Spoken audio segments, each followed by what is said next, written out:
After what felt like an eternity of FUD coming in from all directions, the crypto news cycle appears to have turned a corner, and the markets are responding. Bitcoin has reclaimed several support levels, and Ethereum is doing the same. I'm not saying we're out of the woods just yet, but the negative sentiment seems to be falling behind, just like the Atlanta Falcons.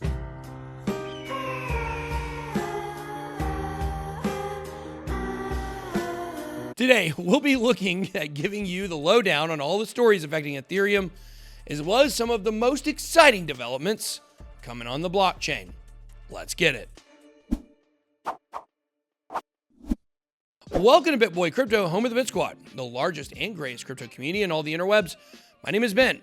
Every day on this channel, I show you how to make money in crypto. If you like money and crypto, then make sure hit that subscribe button and smash the like. In this video, I'm covering the latest on what's happening with Ethereum. The last few days saw markets rally in anticipation of the long-awaited B-Word conference, virtual summit between three of the most influential people in business today.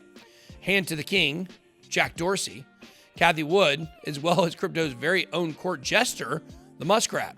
The discussion was mostly about Bitcoin, but in a surprise move, Elon also revealed that he's a fan of DeFi and personally holds some Ethereum, as well as a stack of Doge, probably worth billions of dollars. Didn't hear it from me. The news sent crypto Twitter into a minor frenzy, with ETH's value climbing around 11% in only a few hours. Now, don't get me wrong. I was as happy as anybody to see some big green candles. But as much as I wish crypto would truly decouple from Elon's influence, there's no denying that he still holds significant sway in the space, and that likely will continue for many years to come.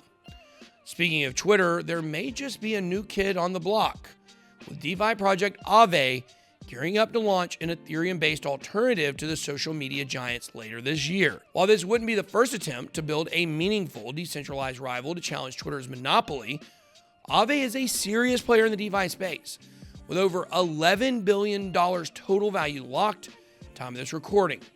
Personally, I love AAVE, and I have plenty of it in my portfolio. This comes in the wake of Jack Dorsey's plans to create a new division in his payment company, Square, intending to bring DeFi services to Bitcoin. Wow, wow, wow. In response, AAVE founder Stani Kulichov tweeted that AAVE should build Twitter on Ethereum, and it seems that's exactly what they intend to do, citing concerns over censorship and a monetary structure that benefits shareholders over users. Will it work? Well, those that have tried so far have failed pretty dismally. Justin's on. Is it possible for a decentralized Ethereum-based Twitter alternative to succeed? Well, you could do a lot worse than having AAVE at the helm. Smart money interest in Ethereum also continues. Reports hit the headlines this week that JP Morgan is now allowing all its wealth clients exposure to crypto assets. What noble leaders. JP Morgan clients can now invest in a series of 5 trusts, which includes the Grayscale Ethereum Trust and the Ethereum Classic Trust. Ask yourself, if Jamie Dimon still has no interest in crypto, then why is he allowing his clients to get exposure to it? Go figure. Also in the headlines was the Rothschild Investment Corporation, with data from the SEC showing that they added to their investment in the Grayscale Ethereum Trust, bringing their treasure chests to almost 280,000 ETH. I'm no Rothschild, but I do want 280,000 likes on this video. So don't forget to hit that button and smash the subscribe button. It really helps us out, keeps you in the loop on the latest in crypto. Meanwhile, at the Legion of Doom, Goldman Sachs, a report has come out indicating that over half of the family offices associated with the firm are already investing or interested in investing in crypto assets. Unsurprisingly, the reason behind this level of interest was a growing concern about higher inflation, prolonged low rates, and other macroeconomic developments. This comes only a few weeks after a Goldman Sachs memo suggested they believed Ethereum could overtake Bitcoin as the dominant store of digital value. It seems JP Morgan is on the same page on this one, with some analysts at the investment bank predicting staking rewards to hit $40 billion by 2025. It's nice having others support my predictions, even if they are Wall Street scumbags. Look, I've said it here before, but if you're new here, listen up.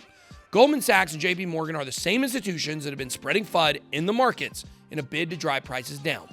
What's important is that we ignore what they say, pay extremely close attention to what they do, while always remembering they call it smart money for a reason. And just look, Data from Glassnode shows how sharply the interest of ETH held on exchanges has dropped in recent weeks. That's crazy low, and it suggests accumulation across the board from both institutions and retail alike. Someone who's never doubted crypto and Ethereum's use case is Real Vision CEO and former Goldman Sachs hotshot Raoul Pal. In a recent interview on The Defiance, Raoul doubled down on his belief that Ethereum was the #1 crypto asset. He put simply, if you could only own one asset over the next 12 months, what would it be? It would be Ethereum, because it's the least risky with the highest rewards. Raoul also expects a big pump coming soon, citing Ethereum 2.0's transition to proof of stake, as well as the EIP 1559 upgrade scheduled for August 4th. And it seems he's put his money where his mouth is, revealing that 55% of his portfolio is in ETH, only 25% in Bitcoin, and the remaining 20% is a range of other alts. A well-known advocate of Metcalfe's law and the network effect, he recently tweeted this interesting graph showing how much more growth Ethereum has experienced since 2018 than any other network out there. As far as he's concerned, though, this is just the beginning. In a recent interview on the Defiance podcast, Raoul goes all in on what he believes to be the next big thing coming to Ethereum. Bigger than DeFi and NFTs combined. Social tokens. That means tokens for brands, influencers, sport teams, you name it. He uses Disney as an example, a global brand with a legion of fans as big as 3 billion. I think 3 billion might be a stretch, but hey, either way, it's a huge number. But what if there was a Disney token? Something that worked within the Disney ecosystem, not only allowing token holders to spend it, benefiting from exclusive deals, discounts, and access, but also sharing in the economic prosperity of that community. According to Raoul Pal, this would represent a whole new value system. Culture is something you can invest in where consumers become aligned with their favorite brands or influencers in a totally unique way. Last but not least, the rumors of NFTs deaths are turning out to be a bunch of bunk. One particularly vocal proponent is entrepreneur Gary Vaynerchuk, who couldn't be more bullish comparing the NFT space to the early days of internet and social media. Hopefully, he picked up some Space Jam NFTs last week, which played a major part of the marketing strategy to go with the film's release.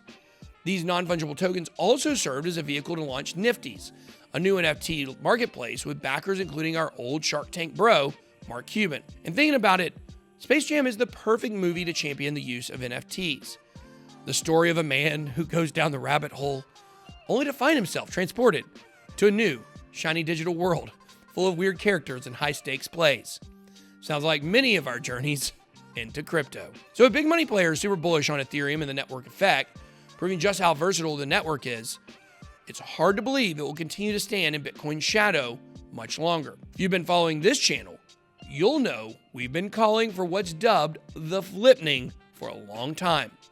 And I maintain it is inevitable. If not this year, the next. Why? Well, sometimes it's all too easy to focus on our portfolios and forget what we're actually invested in. Ethereum isn't just a number on a chart. It's a technology that has the power to change the world in ways we can't even imagine yet, with a use case that extends into almost every aspect of modern life. Oh, and it's also going to become ultrasound money to boot. So go long on ETH, and as always, be blessed. BitBoy out.